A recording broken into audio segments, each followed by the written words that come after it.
तुलसी एक बहुत ही गरीब परिवार की लड़की थी।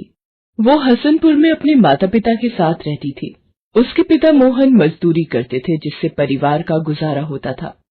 मोहन को बस एक चिंता थी कि किसी तरह वो तुलसी के हाथ पीले करके उसे ससुराल भेज दे, इसलिए वो और उनकी पत्नी पुष्पा चिंता में रहते थे।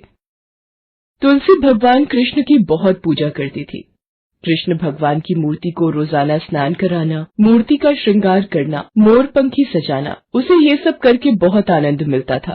तुलसी के माता पिता जानते थे तुलसी भगवान कृष्ण की बहुत पूजा करती है, इसलिए उन्हें विश्वास था कि वही उसका फल देंगे।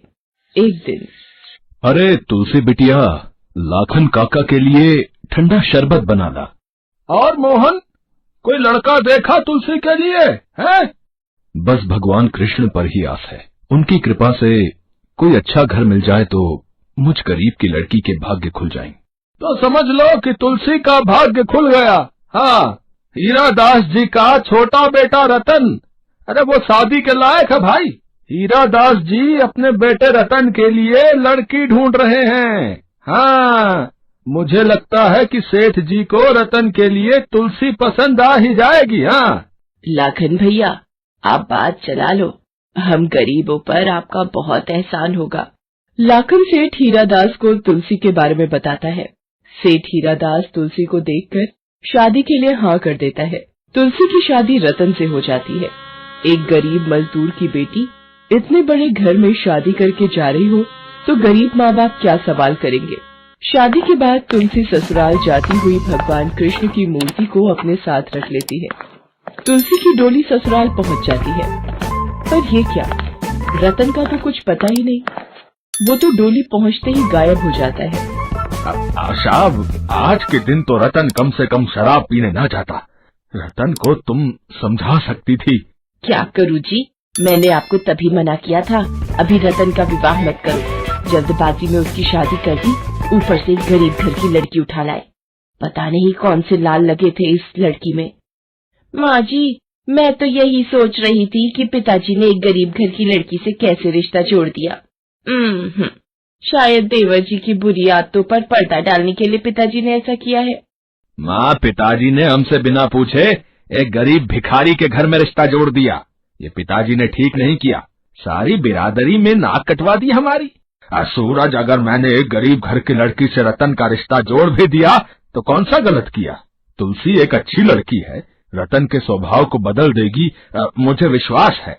कमरे में बैठी तुलसी बाहर से आती सारी आवाजों को सुन रही थी।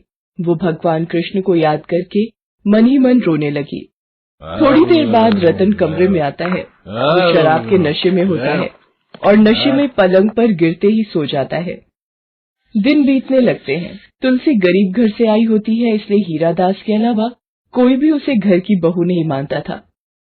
धीरे धीरे तुलसी की शादी को 4 साल बीत जाते हैं। अब तुलसी की जिंदगी में एक और संकट मंडरा रहा होता है। एक दिन, खीर चाची, वो तो मुझे बहुत पसंद है, मैं जरूर खाऊंगा। तुलसी, मैंने तुम्हें कितनी बार मना किया है मेरे राजू से दूर रहा करो। सरला बहू, इस बांझ का साया राजू पर मत पड़ने दिया करो। पता नहीं, एक तो गरीब की औलाद, ऊपर से बांझ हमारे ही मत्थे पड़नी थी। हे भगवान कृष्ण, मैं क्या करूं? मेरा साथ दो, मैं हार गई हूँ। बांझ शब्द की आवाज तीर की तरह मेरे कानों को छलनी कर देगी। हे कृष्ण भगवान, मेरी सहायता करो। मेरे लिए खाने को कुछ ला दे। तेरे इस रोने से तू बांझ से औलाद वाली तो नहीं हो जाएगी ना। चल जा, लेकर आ कुछ खाने को। अब तुलसी बिटिया, मेरी ही गलती है। मैंने तुझ गरीब को इस दुख के पिंजरे में लाकर कैद कर दिया। मैंने सोचा शादी के बाद रतन बदल जाएगा। मुझे माफ कर दे बेटी। नहीं पिताजी, मैं बिल्कुल ठीक हूँ, आप मुझसे माफी मत मांगिए। तुलसी भगवान कृष्ण को रोते हुए याद कर रही होती है। तभी उसके द्वार पर एक छोटा बच्चा आता है और तुलसी से खाने को रोटी मांगता है। तुलसी दीदी, मुझे बहुत जोरों की भूख लगी है, क्या मुझे एक रोटी मिलेगी? हाँ बेटा, जरूर मिलेगी। तुम कहाँ से आए हो? रुको, मैं तुम्हारे लिए रोटी लेकर आती हूँ। ये लो बेटा, रोटी और थोड़ी सब्जी भी रख दी है। मैं भगवान कृष्ण के मंदिर आया था, पर मुझे बहुत भूख लगी तो आपका द्वार खुला देखा तो रोटी खाने की इच्छा हुई। अगर थोड़ा सा सफेद माखन मिल जाता तो और भी अच्छा होता। हाँ, अभी सफेद माखन लेकर आती हूँ बेटा। ये लो ढेर सारा सफेद माखन और आराम से खाओ। पर तुम अकेले ही मंदिर आए थे, तुम्हारे माता पिता साथ में नहीं आए? मेरे माता पिता मंदिर में ही रुके हैं। वो कल जन्माष्टमी है ना, इसलिए भगवान कृष्ण के मंदिर में सजावट का काम देख रहे हैं। जन्माष्टमी? कल जन्माष्टमी है? मैं तो जन्माष्टमी का व्रत ही भूल गई। अच्छा हुआ बेटा तुमने मुझे याद दिला दिया। अच्छा दीदी, फिर तो आप भी जन्माष्टमी व्रत जरूर रखना और भगवान कृष्ण को झूला झुलाने मंदिर जरूर आना। बेटा मैं कल जन्माष्टमी का व्रत जरूर रखूंगी और मंदिर भी जरूर आऊंगी। ये कुछ रोटी और माखन अपने माता पिता के लिए भी लेकर जाओ। ठीक है दीदी, आपके हाथ का स्वादिष्ट भोजन खाकर मेरा तो पेट भर गया और माखन तो बहुत ही स्वादिष्ट था। अच्छा, अब मैं चलता हूँ। मेरे माता पिता मेरा इंतजार कर रहे होंगे। आप कल मंदिर जरूर आना, मैं आपकी प्रतीक्षा करूंगा। तुलसी ना जाने उस बच्चे में कितना प्यार ढूंढ रही थी। बच्चे की मीठी वाणी तुलसी के कानों में मिश्री घोल रही थी। सेठ हीरादास को किसी जरूरी काम से दूसरे शहर जाना था। अगले दिन तुलसी जन्माष्टमी का व्रत रखती है। सास और जेठानी को ये बात पता चल जाती है। सरला आशा से कहती है, माँ जी, यही मौका है इसके सिर से भगवान की भक्ति उतारने का। बड़ी भगवान कृष्ण की भक्तिनी बनी फिरती है। मेरे पास एक इलाज है। एक गिलास दूध में ये नींद की दवा मिलाकर दे देती हूँ, जिससे ये सो जाएगी और मंदिर भी नहीं जा पाएगी। ठीक है, मैं ये दूध तुलसी को देकर आती हूँ। तुलसी बहू, आज तुमने सुबह से कुछ नहीं खाया। ये लो, एक गिलास दूध पी लो। आज तुम्हारा व्रत है, मुझे पता है, इसलिए ये दूध लाई हूँ। ये रख कर जा रही हूँ, याद से पी लेना। माँ जी, आप मेरा कितना ख्याल रखती हो। मैं बहुत नसीब वाली हूँ जो आपका प्यार मिला। मैं पी लूंगी पूजा करके। चाची, मुझे भी दूध पीना है। ठीक है राजू, तुम ये गिलास ले लो, मैं दूसरा ले आऊंगी। तुलसी राजू को अपने दूध का गिलास दे देती है। जैसे ही राजू दूध पीता है वो बेहोश हो जाता है। तुलसी राजू राजू चिल्लाने लगती है। उसकी आवाज सुनकर सरला और आशा दोनों कमरे में आ जाती हैं। रतन और सूरज भी आ जाते हैं। सरला तुलसी से पूछती है, राजू बेहोश कैसे हुआ? तूने उसे क्या खिलाया है? जरूर तूने कोई टोना टोटका किया है जो मेरा बच्चा बेहोश हो गया। तू मेरे बच्चे को मारकर अपना बांझपन दूर करना चाहती है। माँ जी, सूरज, रतन, जल्दी से राजू को अस्पताल ले चलो। तुझे तो मैं यहीं घर में बंद करके जाऊंगी। देखती हूँ तू कैसे मंदिर जाती है। तूने हमारे राजू को मारने की कोशिश की है। सब लोग तुलसी को घर में बंद करके चले जाते हैं। डॉक्टर राजू का चेकअप करता है और बताता है कि राजू ने नींद की दवा ले ली, उसकी जान को खतरा है। सरला को याद आता है कि जो नींद की दवा मिला दूध उसने तुलसी के लिए भिजवाया था, वो राजू ने पी लिया था। सरला और आशा दोनों ही रोने लगती हैं। उधर तुलसी खिड़की से आवाज देकर कहती है कि कोई उसका दरवाजा खोल दे, उसे मंदिर जाना है। वो बेचारी चिल्लाती रहती है और भगवान कृष्ण को याद करती है कि हे भगवान कृष्ण, मुझे आपके दर्शन करने मंदिर आना है।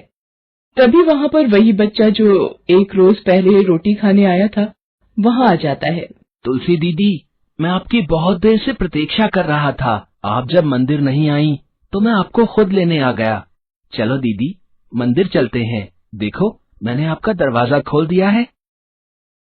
तुलसी चुपचाप उस बच्चे के साथ चलती रही और मंदिर पहुंच गई। बच्चा उससे बोला कि वो मंदिर में भगवान के दर्शन करे, तब तक वो प्रसाद लेकर आता है। हे कान्हा जी, हे गोपाल, आपने मेरी विनती सुन ली। मुझे आपके दर्शन हो गए, मेरा व्रत सफल हो गया। भगवान राजू को ठीक कर दो, नहीं तो सब मुझे ही दोषी मानेंगे। उसकी जान मुश्किल में है, उसकी जान बचा लो प्रभु। तुलसी दीदी, ये लो प्रसाद, राजू को खिला देना, वो ठीक हो जाएगा। तुलसी वो प्रसाद लेकर राजू के पास पहुंचती है और उसके मुंह में लगा देती है। राजू आंखें खोल लेता है। डॉक्टर ये देखकर हैरान रह जाता है कि थोड़ी देर पहले जिस बच्चे की जान को खतरा था, उसने प्रसाद खाते से ही आंखें खोल ली। सरला और आशा भी राजू को आंखें खोलता देख खुशी से रो पड़ती हैं। सूरज और रतन भी राजू को प्यार करने लगते हैं। सरला तुलसी के गले लिपट जाती है और उससे माफी मांगने लगती है। तुलसी, मुझे माफ कर दो। मैंने तुम्हारे साथ बहुत ही घटिया हरकत की थी। मैंने तुम्हारे दूध में नींद की दवा मिला दी थी ताकि तुम मंदिर ना जा पाओ, पर भगवान ने मुझे उसका सबक दे दिया। आज राजू तुम्हारी वजह से ठीक हो पाया है। उसकी जान आज तुम्हारी वजह से बची है। भगवान कृष्ण, मुझे माफ कर दो। तुलसी बहू, हमें माफ कर दो। हमने तुम्हारे साथ बहुत गलत व्यवहार किया। हीरादास को भी सारी बात पता चलती है। उसे तुलसी पर गर्व होता है। तुलसी पूरे परिवार वालों के साथ मंदिर जाती है। वो उस बच्चे को ढूंढती है जिसने उसकी सहायता की थी। वो पुजारी से पूछती है, पुजारी जी, यहाँ एक बच्चा अपने माता पिता के साथ कुछ दिनों से मंदिर में रह रहा था। आपने देखा है उसे? कौन सा बच्चा बेटी? यहाँ तो कोई नहीं रुका। तुलसी को याद आता है कि उस बच्चे ने उसका नाम लेकर पुकारा था, पर उस बच्चे को तुलसी का नाम कैसे पता? वो इस सोच में डूब जाती है। उसे यकीन हो जाता है कि जरूर भगवान कृष्ण स्वयं उसकी सहायता के लिए उस दिन आए थे। वो सारी बात घर वालों को बताती है। उसे सब कुछ याद आ रहा होता है। तुलसी भगवान कृष्ण के चरणों में झुककर रोने लगती है। भगवान ने अपनी भक्ति का फल भक्त को दे दिया था। जन्माष्टमी के कुछ दिनों बाद ही तुलसी गर्भवती हो जाती है और 9 मास के बाद उसके एक प्यारा सा बेटा पैदा होता है, जिसका नाम वो गोपाल रखती है। पूरा परिवार खुशियों के रंग में डूब जाता है। सब मिलकर हर साल जन्माष्टमी का त्योहार धूमधाम से मनाते हैं।